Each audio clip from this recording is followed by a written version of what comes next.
everyone, it's time for us to go and take a look at the iPad first generation and see how this particular iPad holds up in 2025. Now, there are a lot of things to keep in mind within this type of iPad for the most part.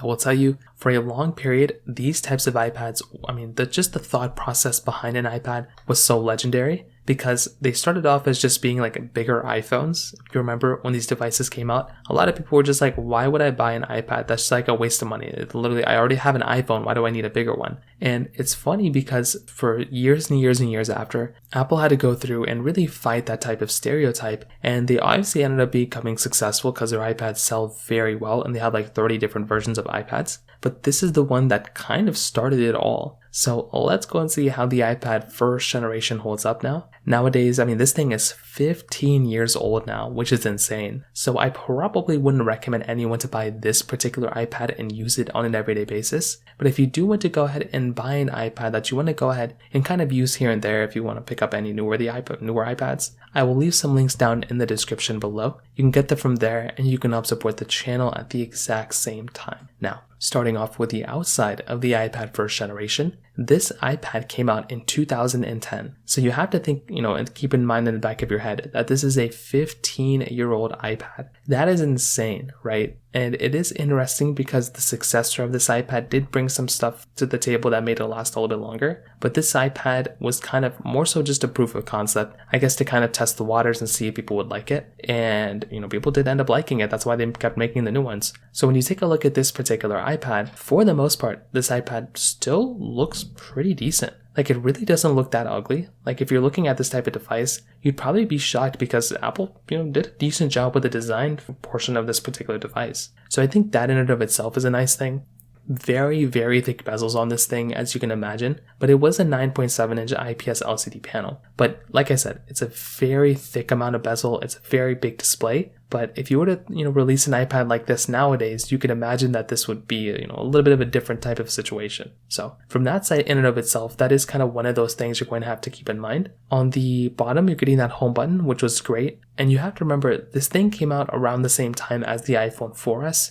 Like right before the iPhone 5, I believe. So this thing was kind of in that situation where, it was the iPhone 4. So it was right during the iPhone 4. So that's why the design language looks very similar to something like an iPhone 4. On the bottom of this iPad, you were getting that, 30-pin connector on the bottom. So there was no USB-C, there was no Lightning at this time. It was literally just a 30-pin connector. So that was a pretty insane thing to kind of have at that moment too. Like just going through and having that type of capability of just plugging in this massive 30-pin connector was one of those things that kind of really did age out this iPad. You also have to remember that they didn't end up changing that 30-pin connector until many generations after. So it wasn't until the iPad 4th that generation that they ended up changing that. So that in and of itself too was another big, massive thing to kind of keep in mind there as well. On the sides, you were getting your power button, your volume button. On the back side, you were getting your Apple logo. And that was it. This was a pretty minimalistic type of build of an iPad. There were no cameras on this thing. There wasn't really anything on this iPad that was really groundbreaking. I think they were just focusing on making it a bigger device and seeing if people liked it. They already knew people were going to like it and buy it, but I think the response of this original iPad was pretty good, but then they kept making them, and that's what made the responses better and better, and that's what made people want to go and buy those other iPads. So from what I can see in my personal opinion, this was a killer iPad. Although it wasn't the best performing iPad of all time or anything, I do think from the release, what Apple was envisioning, I think they did a decent job of what they were trying to do. But how this iPad compares to all the iPads that have came out since then, like the latest competition, there are obvious things that this iPad is missing out on that a lot of iPads have nowadays. Number one, the displays. The display on this iPad is it's not the best, necessarily. Whereas on the iPad, Pros, the current iPad Pros, those are really good iPads. Those things look really, really nice. And that is a really, sick type of display that you're getting on the newest ones. On top of that, this type of iPad, it's all right. The display is okay, but the newest ones are definitely better. On top of that, when you take a look at, the newest iPads, those have USB Type-C ports. Those have, really good displays. Those have long software support. This thing is already kind of stuck in a situation where, it's already outdated. And even this iPad doesn't even have a camera on it, right? So when you start kind of thinking about it from that side, you start to see that, well, this iPad, maybe it's a good collector's item nowadays, but it probably wouldn't be an iPad that people should go ahead and buy really in any capacity. So from that side as well, one of those things to kind of keep in mind there. Now, when it does come down to the software longevity, this is one of those key takeaways of why this iPad probably isn't worth buying on an everyday basis. This iPad started off with iOS 4. I think it went up to iOS 5 or iOS 6 or something like that, but it had a very short runtime. It really did not last that long at all. So you're in this situation now where if you're going through and buying something like an iPad, first generation, this iPad is already done getting software support. So it just doesn't really make a lot of sense to go ahead and buy an iPad like this when it's already done getting software support, right? There are significantly better iPads, way better devices out there that you can buy. And honestly,